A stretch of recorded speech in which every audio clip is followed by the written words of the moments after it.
Hello tout le monde et bienvenue sur le podcast Optimiste et Zen. Je suis Aurore, la fondatrice d'Optimiste et Zen et je suis coach en développement personnel et professionnel.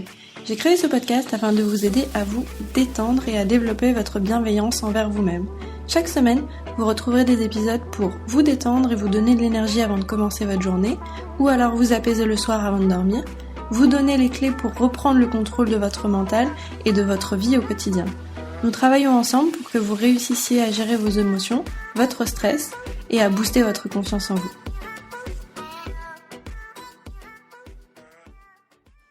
Hello à tous, bienvenue dans l'épisode du jour. Aujourd'hui, on va parler de développement personnel. Alors, si vous êtes déjà un petit peu sur ce podcast, ça peut vous parler, mais je sais qu'il y en a quand même beaucoup qui ne savent pas forcément ce que c'est ni à quoi ça sert et pourquoi le pratiquer. Donc, j'aimerais qu'on repose quelques petites bases pour que la compréhension soit plus facile. Alors déjà, le développement personnel, qu'est-ce que c'est ? C'est un courant de pensée, et l'objectif, c'est d'avoir une meilleure connaissance de soi, et le but, c'est d'améliorer la qualité de sa vie personnelle. Donc si on le dit simplement, c'est la notion de se développer soi-même. Donc on peut utiliser différents outils, que ce soit la psychologie, le coaching, le sport.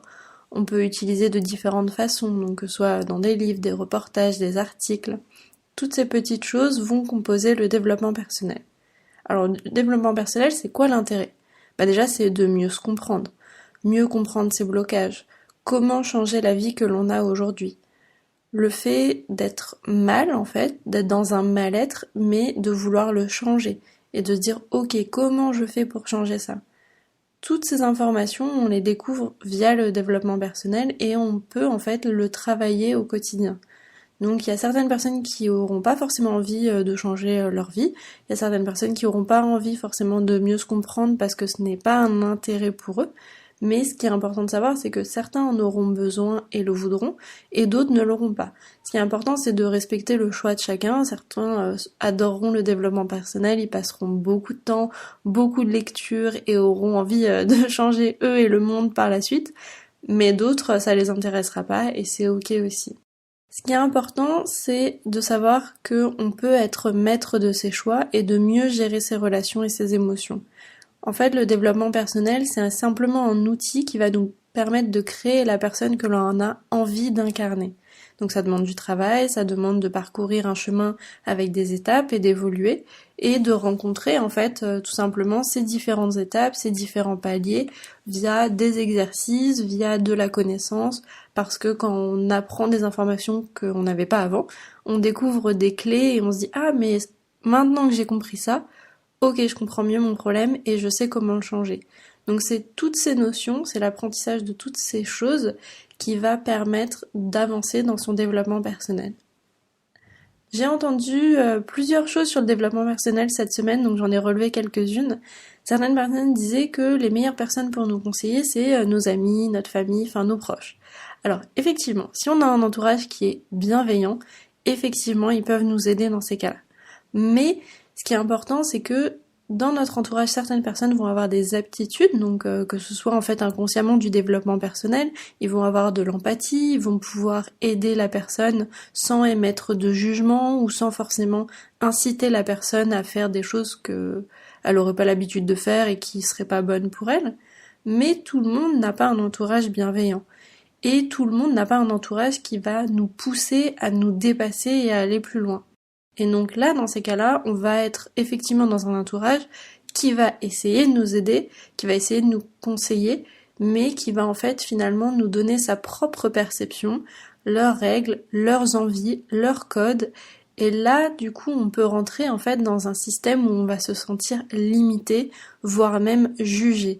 Parce que finalement, les personnes vont émettre un jugement sans le vouloir, bien sûr. Mais ça va être non, tu ne peux pas faire ça, tu n'as pas les compétences. Non, tu ne peux pas faire ça, ça va être trop difficile, tu devrais trouver une autre solution. Ah, tu sais, tout le monde est stressé, c'est normal, il faut que tu apprennes à faire avec. Et des petites choses comme ça, en fait, peuvent nous limiter dans ce qu'on aurait envie. Donc là, c'est intéressant d'aller chercher des avis extérieurs, Donc quand je parle de développement personnel, aujourd'hui je vais parler au sens très très large. Ça peut être du coaching, ça peut être de la thérapie, ça peut être de l'hypnothérapie, ça peut même être des naturopathes qui peuvent nous aider justement à nous sentir mieux dans notre corps, des coachs sportifs qui vont travailler aussi bien notre mindset que notre corps. Bon, je pourrais citer encore beaucoup de personnes, je pense, mais vous avez compris l'idée. Donc ce qui est important quand on fait du développement personnel, et là je m'adresse aux personnes qui écoutent ce podcast et qui du coup le pratiquent, c'est de faire attention à ne pas tomber dans le côté supérieur. Alors là, quand on commence à découvrir cet univers du développement personnel qui est très très large, qui est plein d'informations, on a un peu l'impression d'avoir tout compris à la vie. Et que du coup, on gère forcément mieux que les autres et que du coup nos choix vont être plus intéressants, que finalement tout le monde devrait faire comme nous. Et là, du coup, on bascule vraiment dans le côté insupportable, je pense que vous l'entendez déjà. Et il faut faire attention à ne pas vouloir imposer toutes les informations qu'on a eues, toutes les informations qu'on a apprises sur les autres. Parce que le développement personnel, c'est personnel. Et ça, c'est important de s'en souvenir. C'est qu'on n'a pas à l'écraser à la tête de tout le monde et on n'a pas à obliger les gens à vouloir en faire alors qu'ils ne veulent pas. Ce que j'ai vu aussi sur les réseaux cette semaine, c'était que les personnes travaillant dans le développement personnel étaient des vendeurs d'espoir. Mais c'était pas vraiment dit positivement. Donc du coup, moi, je me suis fait la réflexion de vendeur d'espoir, pourquoi pas, mais après tout, vendre de l'espoir aux gens, c'est quand même pas ce qu'il y a de plus horrible, je trouve. Mais il faut trouver la nuance entre du développement personnel qui va être bon pour la personne, ou les personnes qui vont avoir fait du développement personnel pour eux-mêmes et qui vont vouloir finalement l'étaler à tout le monde et dire voilà, ma recette c'est la bonne, faites-la et votre vie ira mieux. Alors, pas forcément. Quand on est dans du développement personnel, ce qui est important, c'est que si vous allez chercher du conseil, donc principalement sur du coaching, je vais préciser aujourd'hui, ce qui est important, c'est que la personne en face de vous ne vous donne justement pas de conseils, parce qu'elle ne traverse pas votre vie, elle n'a pas votre quotidien, elle n'a pas votre passé, donc elle ne peut pas vous conseiller de faire un choix plutôt qu'un autre. Là, le conseil va être finalement peut-être négatif et finalement vous porter préjudice par la suite. Parce que quand on donne un conseil, on peut réouvrir des blessures, on peut finalement calquer notre propre perception sur la vie de la personne et c'est une limite qu'il ne faut pas dépasser. On peut faire des interprétations pour aider la personne, on peut lui présenter plusieurs choix, mais ce qui est intéressant, c'est que la personne prenne sa décision toute seule. Et donc, vous qui faites du développement personnel, là, c'est en fait choisir quel type de vie vous voulez, plutôt aller vers tel ou tel type d'accompagnement, faire tel ou tel changement dans votre vie, mais ne pas prendre la recette miracle de la personne en face de vous et le faire. Ce qui est intéressant, c'est que moi, je compare beaucoup ça au sport. C'est comme si vous alliez voir un coach sportif qui vous disait tu fais 20 minutes de sport cette semaine et c'est tout ce que tu auras à faire hein, et tu auras le corps de tes rêves et voilà, je te vends le programme. Bon, je pense que je ne l'apprends à personne que en faisant 20 minutes, vous changerez pas votre corps exactement comme vous voulez. Et donc, on va être plutôt sur un accompagnement qui va être un peu plus long. Et effectivement, on va vous montrer comment faire des exercices. Mais souvent, ce qui est le mieux, c'est quand même de faire quelque chose qui vous plaît. Alors oui, du coup, il y a forcément des exercices à respecter plus que d'autres. Mais le fait de faire quelque chose que vous aimez va vous permettre de durer sur la longueur. Et un coach sportif, en général, va adapter une séance pour qu'elle vous plaise, pour que vous passiez un bon moment et pour que vous ayez envie de revenir et d'en faire encore et encore jusqu'à ce que vous ayez atteint votre objectif. En coaching, c'est pareil.